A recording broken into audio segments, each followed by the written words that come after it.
All right, so with head coach for now, Kevin Stefanski, who's clearly on his way out, rumors are circulating that Browns owner Jimmy Haslem has already started his search for the new head coach and has already potentially found his guy. We have to break this down. Welcome to Keep the Vision. Make sure you like, comment, subscribe, share the channel, hit that bell notification, hype the video. Let's get into the first thing here. Now, we know the team this year under Kevin Stefanski has been an unmitigated disaster. It's been an embarrassing team to watch. The Dylan Gabriel charade was nonsense, running around, letting SpongeBob go out there and try to play quarterback, okay? That was a joke. This whole thing has been a joke. They're giving out wristbands with the wrong plays, got them lying saying the card fell out. All types of nonsense has been going on. There's no transparency within the staff. Shedeur Sanders has been sabotaged. So Kevin Stefanski is done. Now, here is who is to be rumored that our Browns owner Jimmy Haslem is planning on bringing in. Let's take a look. The place that I've come to, and people that are watching this are sick of hearing this, who's out there, and it's not a strong candidate list for potential head coaches. Here is one from the Ringer that went through, I think, 25 of them. Okay, now on this list, you got Robert Saleh, who appears to be the lead candidate. Now, if you bring in Robert Saleh, that means you're getting rid of Jim Schwartz at D coordinator probably, so I wouldn't really want to do that. And Robert Saleh was awful with the New York Jets. You got Mike McCarthy, who's a Super Bowl winning champ, has a pedigree of winning. Cliff Kingsbury is probably going to end up back in with the Washington Commanders. You got Joe Brady, Steve Spagnuolo, the Chiefs DC, Jesse Minter, Todd Monken, Brian Flores, Bill Belichick is on this list, and Mike LaFleur. And these are the top 8, and then we added a couple that are interesting. Robert Saleh, he's the 49ers DC, he has head coaching experience. Mike McCarthy got fired by the Cowboys. Cliff Kingsbury is the offense coordinator. He has head coaching experience. Then you got Brady, Spagnuolo, Minter, young guy, Monken, who was here as an OC, Ravens OC, Brian Flores. Then you got Bill Belichick, who is on that list. He's at North Carolina as the head coach, and Mike LaFleur, Rams offensive coordinator. We've had people mention John Gruden. Is there anybody out there that you think, man, that's really good? Let's see if there's nobody that intrigues me that much. I think Flores and Kingsbury are interesting kind of second chance retread options. These are guys that failed as head coaches in varying ways, that their scheme ran a little bit stale as well. They then regrouped. They came back as coordinators. Their schemes as coordinators have been even more impressive than they were the first time around. And I think if you sat those guys down and sort of your interview was effectively a large part of that was, well, what went wrong first time around and what have you learned to stop that going wrong second time around? If you're won over by their answers, I think those would be intriguing candidates to give a second chance to. The problem with head coaching cycles is nobody knows who the good candidates are.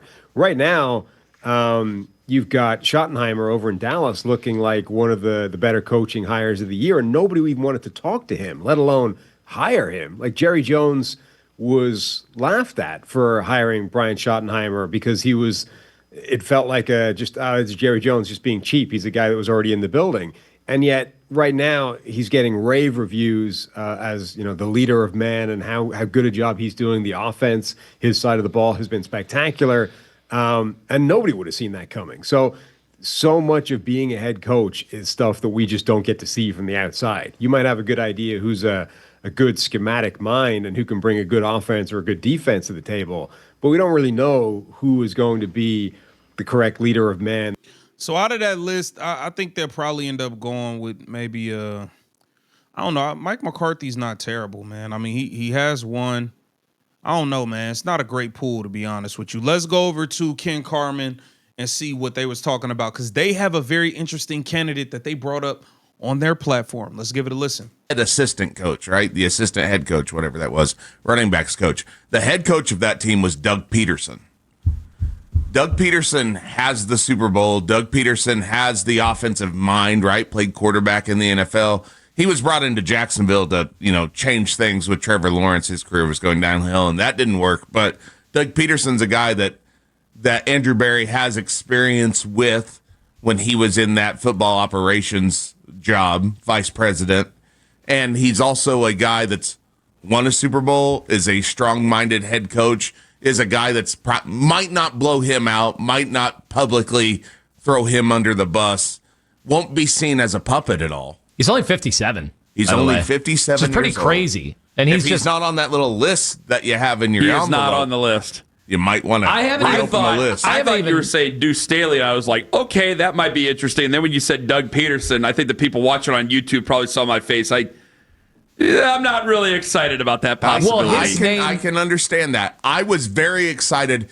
If I was a Jacksonville Jaguars fan 3 years ago or whenever they brought him in 4 years ago, I would have been very excited. I was excited to see him with Trevor Lawrence, and it didn't work out, right? But that's a guy that I think is a winner. I think Doug Pederson is a winner. Now, hold on, though. Hold on.